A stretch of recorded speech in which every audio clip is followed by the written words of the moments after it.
Biden, what's in the Constitution? He was in the room when it was written.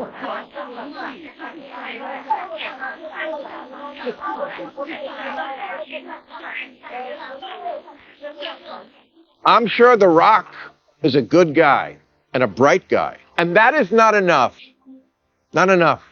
And frankly, the fact that he thinks he can step into the single hardest job in the world with no preparation tells me one thing for sure about his judgment. It's terrible. Some celebrities truly believe they're ready to run a state, or even an entire country, and their fans are quick to hype them up. But Bill Maher isn't falling for it. With his signature sarcasm and sharp wit, Maher tears apart the illusion that acting like a president on screen somehow makes someone fit to lead in real life. As Hollywood continues to revel in its own self-importance, Maher slices through the glitz to reveal the ridiculousness of celebrity politics. Buckle up. He's about to deliver one of his most brutally honest takedowns yet.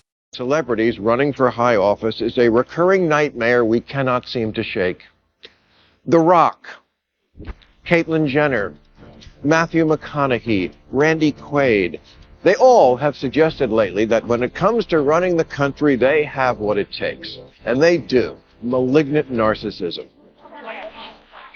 Maher kicked things off by questioning why so many Hollywood celebrities think they're qualified to run a country just because they've portrayed a president on screen. He reminded everyone that acting in a movie is nothing like leading a nation.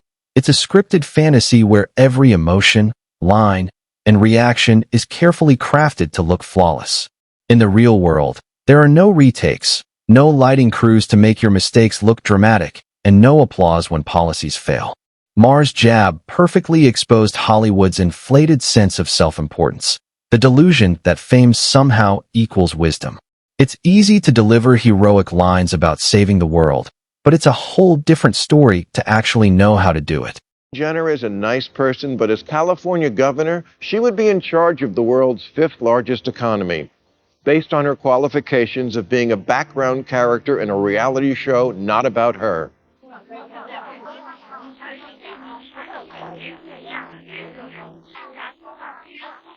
Randy Quaid, who you will remember as Cousin Eddie in the Vacation movies and as Guy rooting through your recycling bin in real life,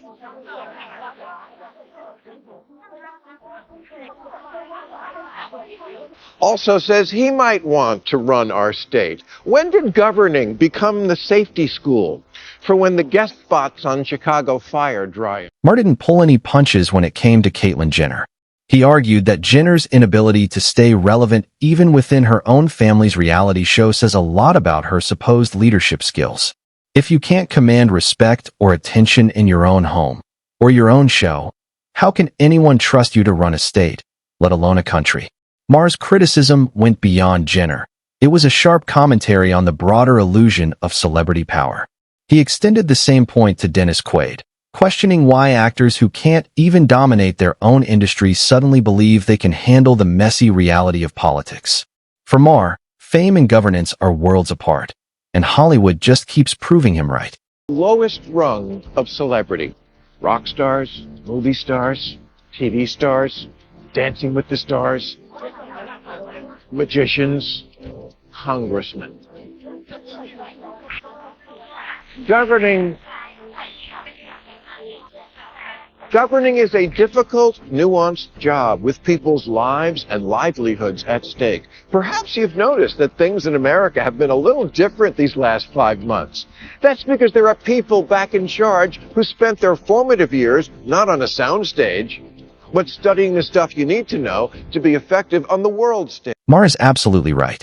Governing isn't a movie set where you strike a pose, sign a few papers, and throw money at problems hoping they'll vanish. It's not a stage for photo ops, applause lines, or endorsement deals. It's hard, often thankless work that directly impacts millions of lives. Leading a nation requires making tough, sometimes unpopular decisions, not performing for the cameras.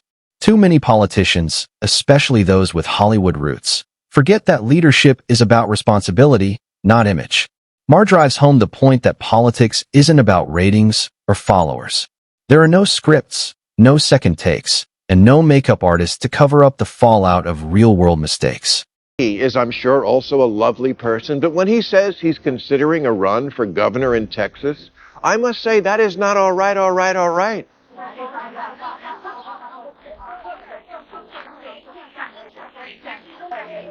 And I'm not saying that he and all these candidates haven't led lifetimes of glorious achievement.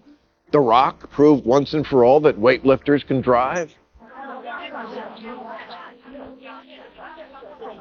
Matthew introduced Lincolns to stoners, and Caitlyn married the woman who married the guy who defended O.J. And it's not that they are actors, it's that they're not professionals in this other field called government. Exactly. Expecting a celebrity to run a government is like asking a carpenter to fix your plumbing. Related trades, maybe, but completely different skill sets. Charisma, on-screen toughness, and camera-ready confidence can't replace policy expertise, administrative know-how, or the endurance required for public service. Sure, a movie star can deliver a stirring speech or craft the perfect soundbite, but that's performance, not leadership.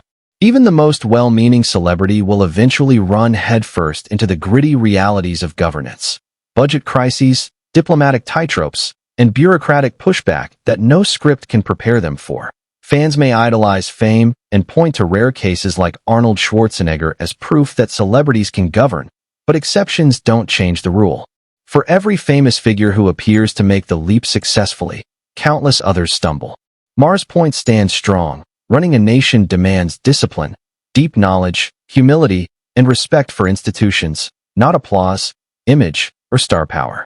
He was a rock star, but because he was good in his field of government. That's not you. Governors and presidents aren't just symbolic figures. They're the custodians of a nation's future.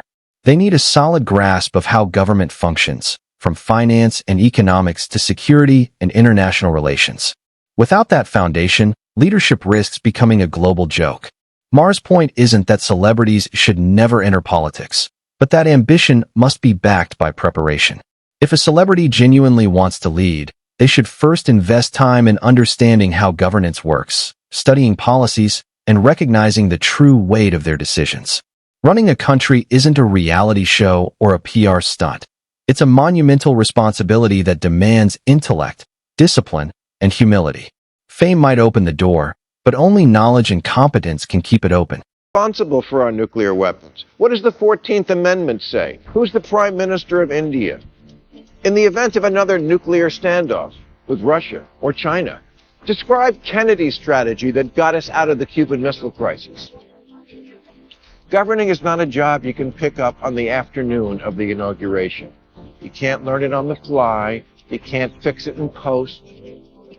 Putin's not on a green screen, and he doesn't about your $1 million smile.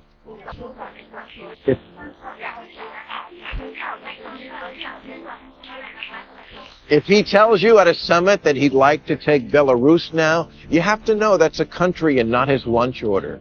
Most people who enter politics without prior experience often find themselves in over their heads once elected. Why? Because they're learning as they go, a risky experiment when national security, the economy, and millions of lives are on the line. Governance isn't something you master through trial and error. It demands preparation, strategy, and real experience. But here's the irony. Even those who do have time to learn, like Kamala Harris, don't always rise to the challenge. After nearly 4 years in office, her speeches still often lack clarity and depth, leaving audiences more confused than inspired. It's one thing to be inexperienced but eager to grow. It's another to have experience and still seem unprepared. Maher's message cuts through the noise. True leadership isn't about visibility. It's about substance. What's in the Constitution? He was in the room when it was written.